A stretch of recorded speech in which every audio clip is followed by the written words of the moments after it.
Thank you so very much, Milan. She's a freshman.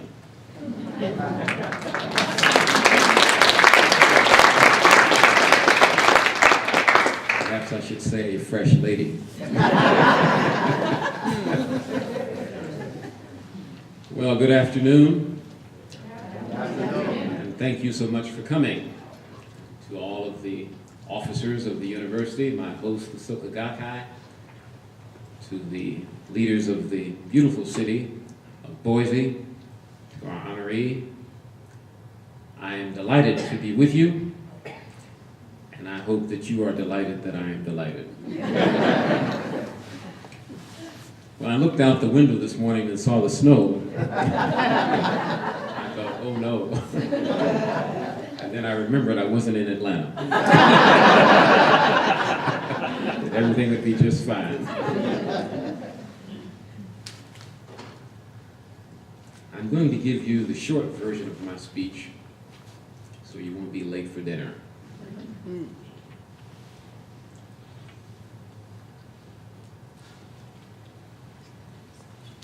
100 million people died in the 20th century from war and violence. 100 million. Imagine, can you possibly imagine how different we might be if they had lived? At the beginning of the century, the deaths were predominantly among soldiers. By the end of the century, 80% of the deaths were civilians. And unfortunately, the majority of these were women and children.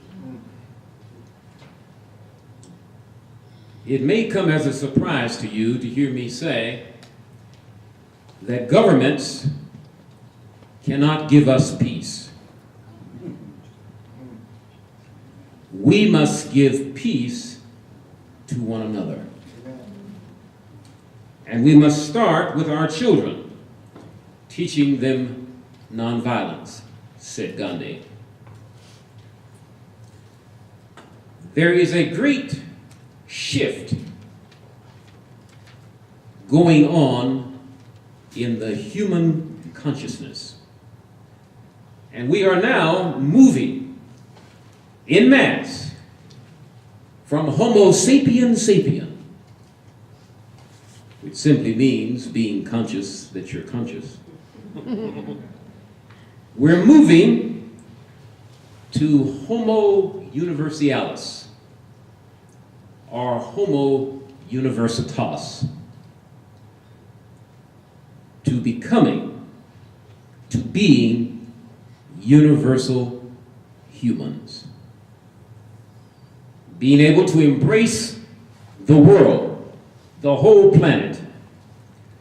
Now that's what these three men, Gandhi, King, and Ikeda, and many other architects of peace have been able to do.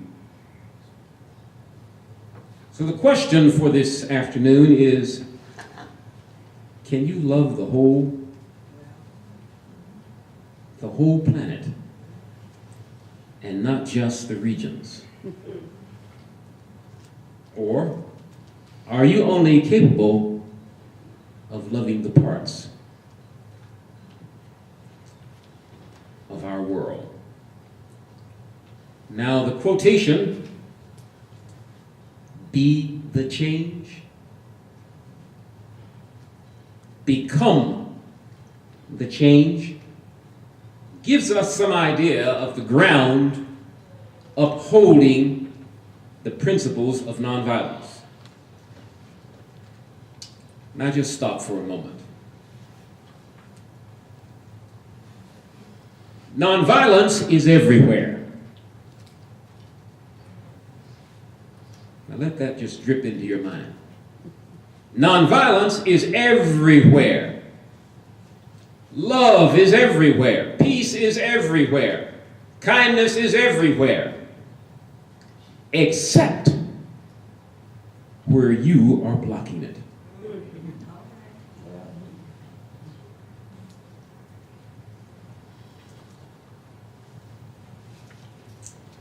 The whole idea of be the change you wish to see in the world, that idea originated with Mahatma Gandhi in 1906, when the campaign for Indian rights began to take root among people in South Africa. The year was 1906, but are you aware of the date? Do you know the date? It was on September 11th, 1906. On that date, Gandhi conducted his first nonviolent campaign. Now you have an alternative way of how you may view 91101. Now, will it take this kind of trigger of the World Trade Towers collapsing in New York City always to get us to realize that we are not separate on this planet? And that Martin Luther King Jr.'s words were indeed prophetic, that injustice anywhere is a threat to justice everywhere. Now, that little quote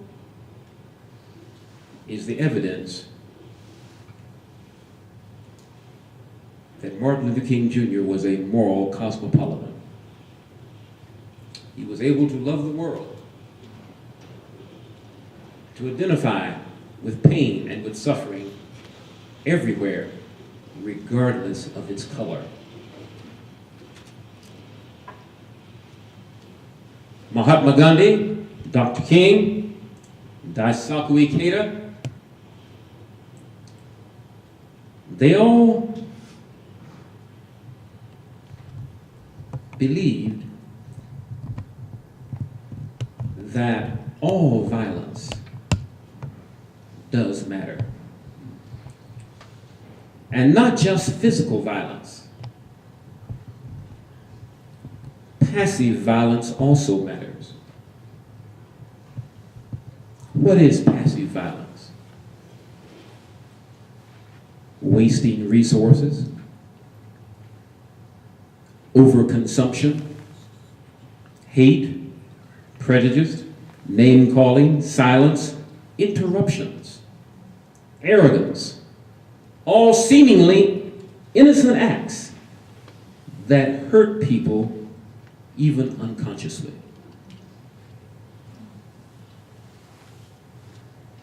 You've heard the statement, you must be the change you wish to see. Be the change. Don't preach it, practice it. Don't dream it, live it. Be the thing itself.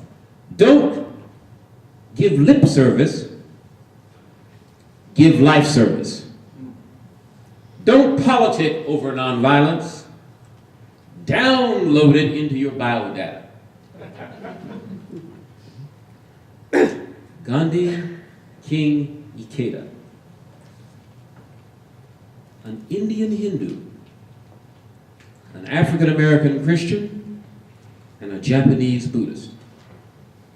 Each acknowledged an American white man, Henry David Thoreau, a transcendentalist, an 1837 graduate of Harvard University. They all acknowledged him as the one who taught them nonviolence and tutored them in civil disobedience, a method for dealing with unjust governments. Now please hear this. Here's the punchline. The best solutions and methods to our current planetary crisis have come to us through a cross-fertilization that literally belts the world. We are all dependent on each other. We need one another. But you will never find these solutions that belt the world and these methods if you're not willing to get out of some imaginary boxes. Just like Gandhi, King, and Ikeda got out of some boxes. What boxes? The age box, the race box, the gender box, the faith box, the education box, the nation box, the language box, the class box, the diet box, the science box, the humanities box, and yes, the business box. And you can continue that ad infinitum.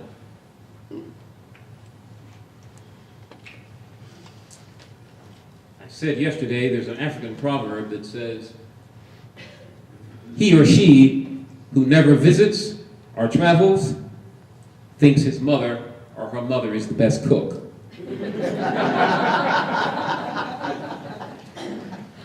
And that's why I'm in Boise, to discover the diversity and the difference and the religious pluralism.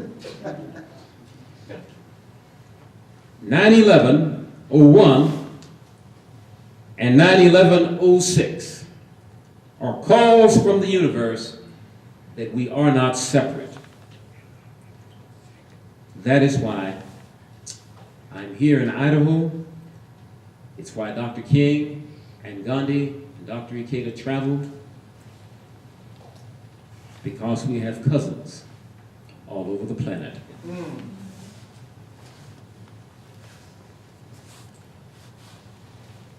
You may be asking, why I, as a follower of Jesus, am pleased to work with the followers of Buddha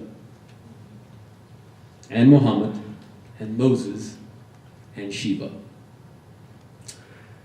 In the case of Henry David Thoreau, his inspiration to be a transcendentalist was acquired from a French woman, Madame Germaine de Staël, and she was influenced by German philosophers. I'm simply repeating that we are not separate, and we have depended upon the world to look like we look right now, sitting right here. Likewise, Gandhi was taught nonviolence by his wife. Ladies, hear this. His wife taught him nonviolence. Gandhi began his career with a violent temperament. The fact that his wife was a good, unassuming Hindu woman is probably the reason most of you were not aware of her nonviolent effect upon the Mahatma. But during the 10 years that Gandhi was in jail, his wife, Kastabar, made his speeches, ate his diet, and aroused the women of India to get involved. It was the way she responded to his violence that changed the course of history. Isn't that typical? Women do the work and men get the credit.